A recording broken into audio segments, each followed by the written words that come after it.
Olá, galera do canal de filosofia do professor Benê França.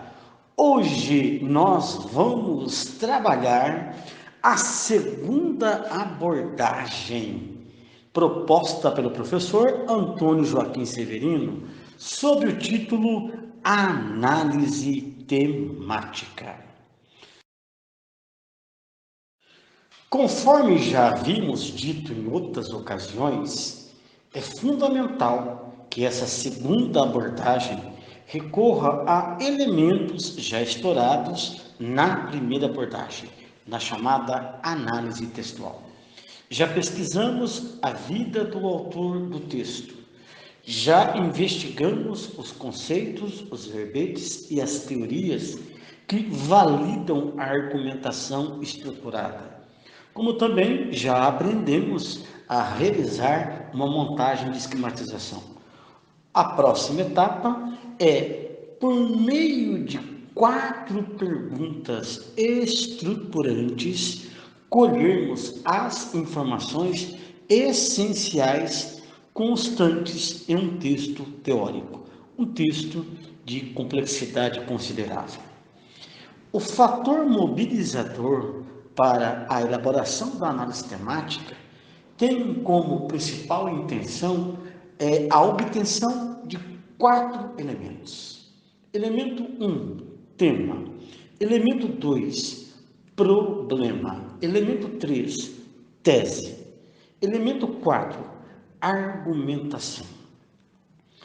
Na medida em que alguém se dispõe a recolher informações constantes em um texto, parte do princípio de que a mensagem elaborada pelo autor, a mensagem codificada pelo autor de uma obra, tendo em vista um destinatário que é o leitor, que acolherá aquelas informações, a primeira exigência é que tanto o autor quanto o leitor estejam no mesmo nível de consciência, a fim de que a mensagem elaborada possa ser decifrada pelo leitor e assim, por conseguinte, completar o processo comunicacional.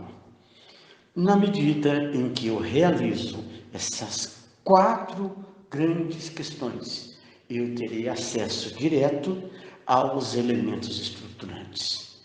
Apenas lembrando, 1, tema, também conhecido como assunto. 2, problema, que é o fator mobilizador das energias dedicadas por um autor para a realização de um texto. Terceiro elemento, tese, também conhecida como ideia principal, ideia central. Quarto elemento, argumentação, também conhecida como raciocínio. O último elemento que nós teremos condições de elaborar é o resumo, também conhecido como síntese. Em outras palavras, o resumo, a síntese, é o objeto a ser produzido no final da análise temática. A primeira grande pergunta que elaborarei após a leitura e releitura do texto é a seguinte: qual é o tema? Qual é o assunto do texto? Em outras palavras, o texto aborda sobre o quê? A segunda importantíssima pergunta que elaborarei, tendo em vista a leitura realizada, é: qual é o problema do texto?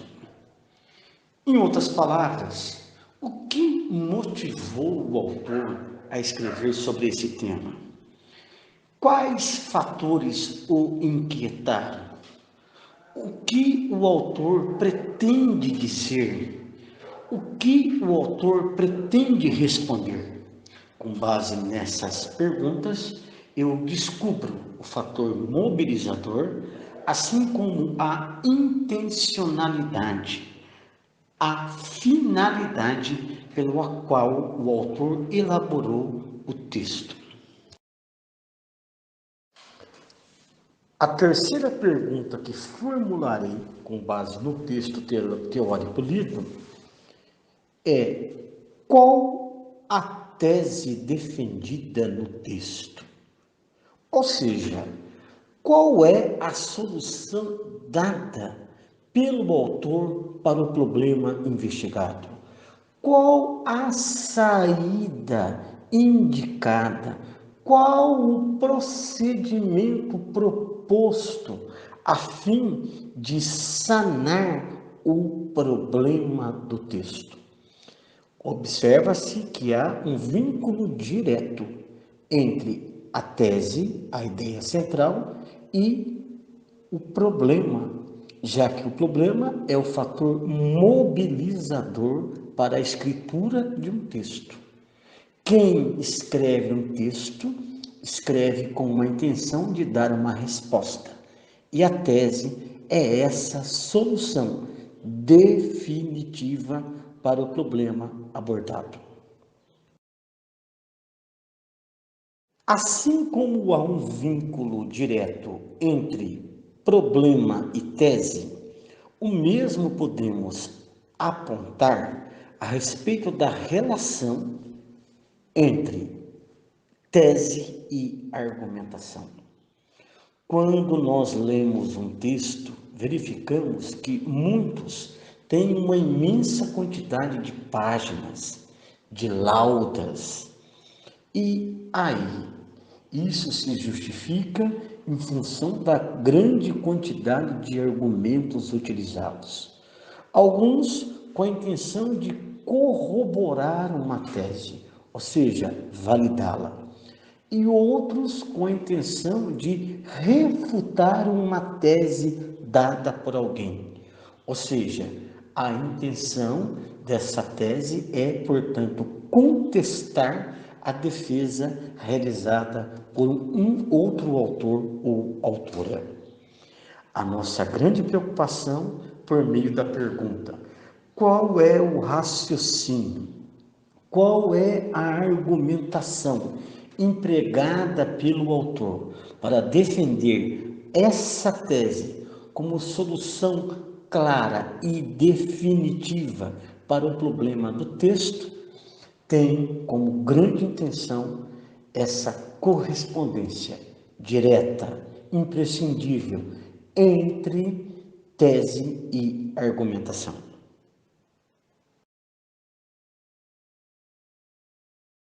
Creio que muitos de vocês já ouviram lá na educação básica alguma estudante dizer assim: professor, professora, o meu resumo deve ter quantas linhas?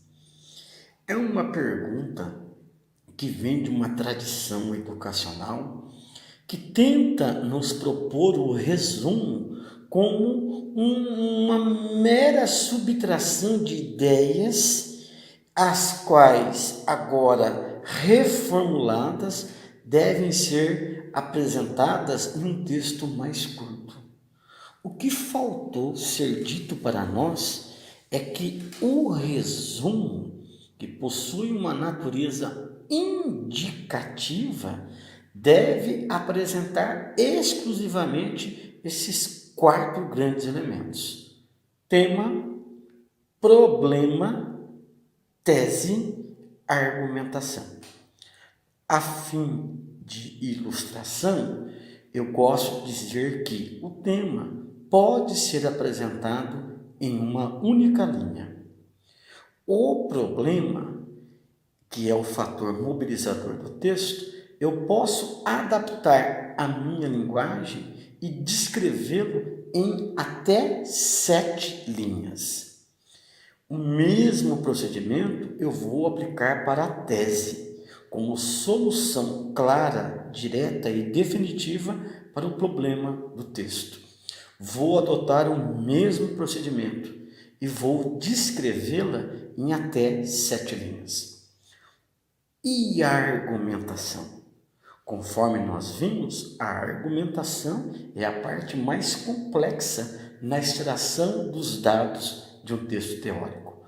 Daí a necessidade de lermos e relermos algumas vezes o texto, a fim de identificarmos os argumentos, os tipos de argumentos e, por conseguinte, hierarquizarmos esses argumentos.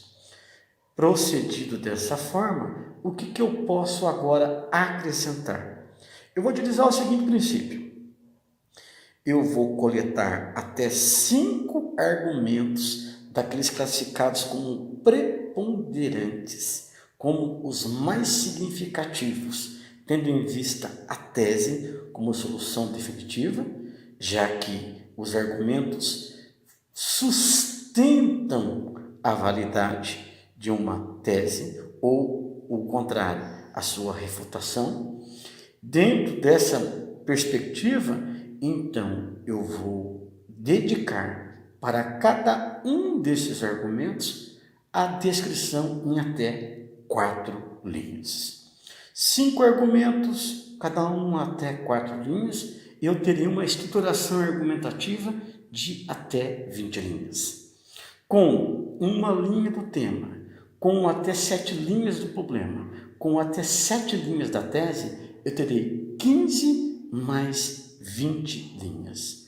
Portanto, como sugestão didática e metodológica, poderemos traçar esses 4 elementos estruturantes de um texto teórico em até 35 linhas. Sem dúvida alguma, uma das melhores analogias que já vi para entendermos o que é um texto é, sem dúvida alguma, a expressão etimológica que deriva o termo texto. Provém, portanto, do latim texere, que dá origem ao verbo tecer, de onde deriva a palavra tecelagem e o termo tecelão, tecelã. Nesta analogia, podemos observar que o tecido é um dispositivo em que linhas se entrecruzam, alinhavam-se nas perspectivas horizontais e verticais. Creio que muitos já tiveram a oportunidade de ver uma máquina de fiação ou um tear funcionando. É uma coisa muito espetacular. E o texto segue essa mesma dimensão. É um alinhavamento de ideias, argumentos, que tem a intenção de corroborar, ou seja, confirmar uma ideia, ou refutar, ou seja, contestar uma ideia. Eu devo ter extremo cuidado, adotar alguns procedimentos necessários para não confundir os argumentos. Por exemplo, priorizando argumentos insignificantes com os argumentos preponderantes. Em outras palavras, é preciso que eu leia a constituição argumentativa e faça uma espécie de hierarquização de ideias. Aquelas ideias, aqueles argumentos mais importantes, posso colocar inclusive um sinal de mais e separá-los. Os argumentos menos significativos, posso introduzir um menos, um sinal matemático, para dizer que esses argumentos são irrelevantes. Na medida em que eu fizer essa hierarquização, eu saberei que aquelas linhas de raciocínios são fundamentais fundamentais para validação ou contestação daquela tese como solução única e definitiva para o problema investigado. Portanto, se nós adotarmos esse procedimento técnico, tomando o texto como um tecido, eu vou procurar essas linhas de pensamento fundamentais que me facilitarão na compreensão plena, integral do texto.